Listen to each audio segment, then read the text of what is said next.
আচ্ছা, আজকের এই শাকটাকে নিশ্চয়ই তোমরা সবাই চেনো কম বেশি। তাও আমি একবার বলে দিলাম। কেউ বলে কুলেখাড়া, আবার কেউ বলে কুলপে শাক। তো আজকের কুলেখাড়াটা খুব সুন্দরভাবে রান্না করব আমরা, যেটা বাচ্চা বড় সবাই খাবে।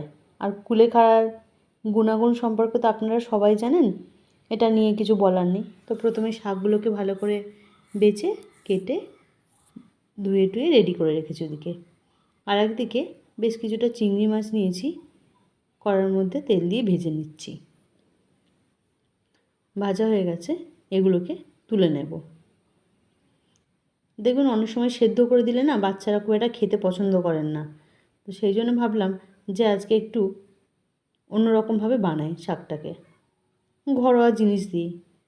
তো প্রথমে শুকনো লঙ্কা ফোড়ন দিলাম দুটো, তারপরে একটু পাঁচ ফোড়ন দিয়েছি। টুকরো করা কিছুটা আলু দিয়ে দেবো এর মধ্যে।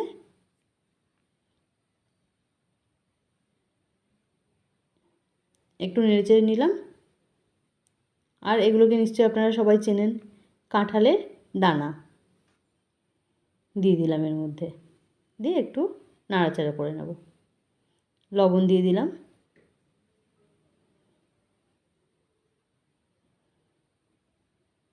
একটু হলুদ দিয়ে দিলাম।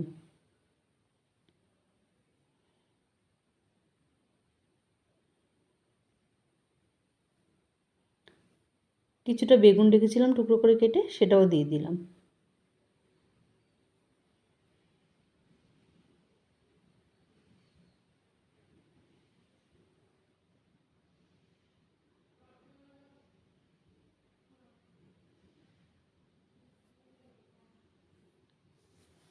সবগুলোকে একটু ভালো করে ভাজা ভাজা করে নিলাম।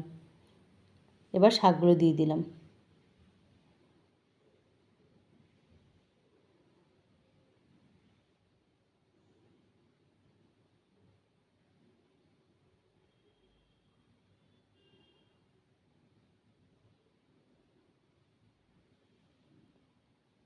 এইভাবে ঢেকে দেব। এটাতে তো আর জল দিতে লাগবে না, শাক থেকে যে জলটা বেরোবে সেটা দিয়েই সবজিগুলো সেদ্ধ হয়ে যাবে। ঢাকনা খুলে দেখুন কতটা জল বেরিয়েছে। একটু বাকি আছে, আবার একটু ঢেকে দেব। শাকটা দেখেছেন কতটা নেমে গেছে।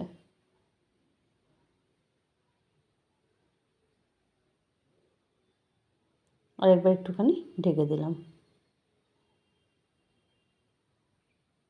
আর একবার খুলে দেখে নেব।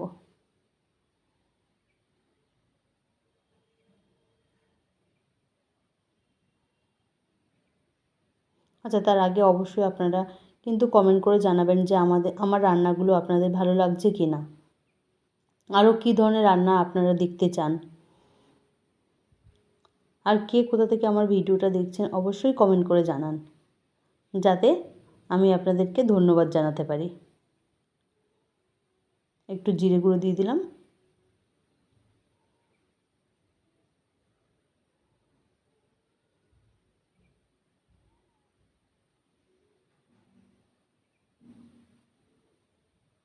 এবার ভেজে রাখা চিংড়ি মাছগুলো দিয়ে দেবো।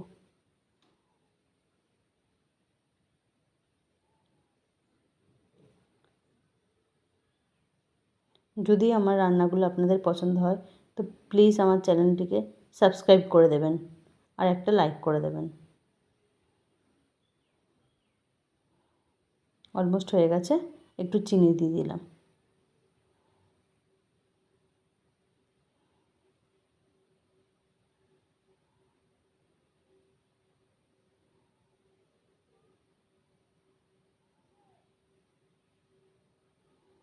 শাকটা শুকিয়ে আসছে, জলটা প্রায়